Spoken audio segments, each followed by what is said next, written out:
Okay, so for those of you that have your radios on right now, I'm going to ask you to turn them down since everybody should be out of service because I'm really ADD and I find that really distracting. So first of all, when I got this project in July of last year, I was actually on scene burning up ladder 28 when Chief Muir told me I was taking it over. This thing had been in, the city had already bought it and it had been under development for about 3 years. The reason all of you are here is that as I was working out issues with the program and trying to get it operational, I noticed that about 85% of the problems I had was because when it was first introduced, they only told the chiefs and ICTs how it operated, and officers and firefighters in the field didn't understand what they had to do to keep it operational. So that's why you guys are here. Now, if you'll excuse me, I'm going to call this SDI. The actual name of the application is called the APAA client, which stands for Apex Personnel Accountability Application, and that is really hard to say. So just like we call Grace, I'm going to refer to it as SDI, all right? If you think about it, Grace is a radio-based software program that sends a radio signal from the Grace box through a repeater to your receiver, that's your TCAS, and back to the Grace box, right? SDI is the same thing, it's just a little higher tech version of that, okay? So what this program does specifically, where it differs from Grace, is that first of all, it pulls from 2 different servers. It pulls from one server over at PIC to get our incident location and who's assigned to the incident. And then it pulls from another server from the DC staffing sheet and assigns you by name and payroll, according to the chief's roster, to the staffing sheet, to the radio you're using. So when we turn it on, I see your name and your payroll assigned to that radio. And then, once OEC gives us a TAP channel, which is a radio frequency, it sends messages along that frequency to your radio and back. That's where it's similar to this. So, I want to make something real clear here. One of the things that's very different than Grace is because this application sends messages by radio frequency. So if District 78 is listening to District 83's fire and they're on Southwest TAC 11, and District 83 uses this program to send a PAR request or some type of message, if you are listening on that frequency, you are going to get that message on your radio because it sends by frequency. Does that make sense? Now, they don't see you on the screen because once we select an incident, it filters out all the people listening. We only see the people assigned to our incident. But be aware, if you are listening on a TAP channel to an incident and they use this to send a message, it's going to alert your radio. And you do need to clear it by pushing the push to talk, okay? So, just so you know that. Now bear with me because I'm going to talk a little bit more about these radio systems. Grace uses a VHF signal and it uses a repeater to boost the signal back to the Grace box, right? Well, back in the 1990s, the city of Houston sold all of our VHF frequencies to the federal government for a whole lot of money. And they put us on a higher frequency. Some people call it a UHF, but it's actually an 800 system, which is a higher frequency system. Now what that means to all of us is that every message we send has to bounce through a cell tower. So when OEC sends us a message from OEC, it has to go through a cell tower to our radio, and when we answer, it's got to go back through a cell tower. Well, this program uses that same frequency. There are no repeaters with this. So I want you to think about when we're on scenes, when it sends you a PAR request, it's got to go through a cell tower to your radio, and when you acknowledge it, it's got to bounce back. So one of the things with this program is we've got to think of our radio kind of like a cell phone. What could block us from that tower? What might slow down our ability to get a message? And what might slow down our ability to acknowledge a message? And that all has to do with the cell towers. One of those we just went through, we go through every hurricane, we went through it in the ice storm, and it's when the weather affects the cell tower. They call that shadow loss. When the cell tower's iced over in a hurricane, there's so much rain and stuff, or the wind's shaking it around, that's why you can't call, but you can text. If we're in those environments, it's going to take longer to get messages, PAR requests, it's going to take longer to acknowledge them. Be aware of that. Other things for the purpose of this application, the battery power in your handheld radio is critical. Once your battery power gets somewhere between 50 and 70%, It takes a very long time to get messages from the program, and it takes a very long time for you to be able to acknowledge it. In fact, you may not be able to acknowledge it if your battery power is low. So that's going to be really important using this. Other things, just like your cell phone, if your cell phone's covered up some way, if we're in a metal building or a building with big, thick concrete walls or a basement, it may take longer to get a message from this program, and it may take longer to acknowledge those messages. So think of it that way. If you're wondering why do they keep calling me, some of the issues we have in Grace, being in a high rise or those, they can still affect this application. So I want you to all be aware of that. And the final thing is what they call a trunking issue. Do we have a cell tower in the area where we are? I know like there's several places in the 80s, there's an area that doesn't have good cell coverage. 68s has them, 56s has them. There's several of those all over. So be aware of that. Now then, another thing that's going to be really important to all of you is this application. I always laugh and say only a girl could take something they had spent $800,000 and turn it into about $4 million. And how did that happen? Well, I noticed, I found this downstairs. This program only works with the new APX 6000 or newer radios, the bright yellow ones. Some of you, I know you have them downstairs because I saw 3 of these. Those old yellow ones. This program will not recognize this radio. So some of the boosters and evac modes and all those have these. Well, if you're using this, you don't exist. We can't see you with this application. So all of these have to go out of service, and that was a big part of that money we spent. You cannot use this radio with this system. So as we replace those, because we had to write a grant, all those radios that we're using now when you exchange a radio, all of these new radios were bought with grant money, and they have to track them. So whether it's with a safety officer or whether you're going to the radio shop, whatever paperwork, because right now, as of right now, they're not going to exchange a radio without paperwork. And they want a serial number on that paperwork. So if you're wondering, if you pull the battery case, the very, very top of the radio, that's the model number, and just above the top barcode is where the serial number is. So if you have to change out a radio, whatever paperwork you're using, it's going to need a model number and a serial number on that paperwork for you to get a new radio as of right now because of this program. Other things you need to be aware of. There's going to be some changes that come out with the guidelines, so I suggest we're going to leave this application here on Wednesday.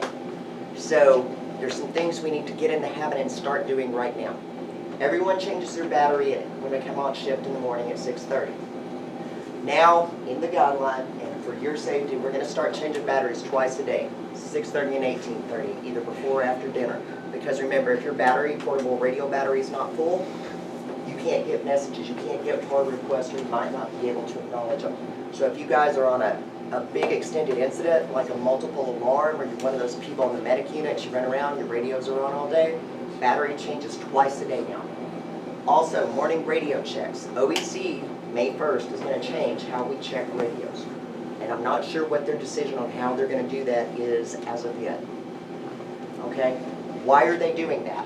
Because OEC has the ability that when ladder 78 Charlie calls in, they can see that that radio is ladder 78 Charlie. Well, why don't they do that right now? Because we have 845 radios being checked in 45 minutes. And sometimes those radios, because the Ricky checks them all, then the other firefighter checks them all, the EO checks them all, then the captain checks his. Sometimes they're getting overloaded with so much radio traffic, they don't have time to look and check that. And we've got to make sure that your radio is the radio that it's supposed to be in order for this program to work. It's real common, I know y'all know this, if on the ambulances and in the back of the fire truck, the Bravo Charlie radios get mixed up or the Alpha Bravo radios get mixed up.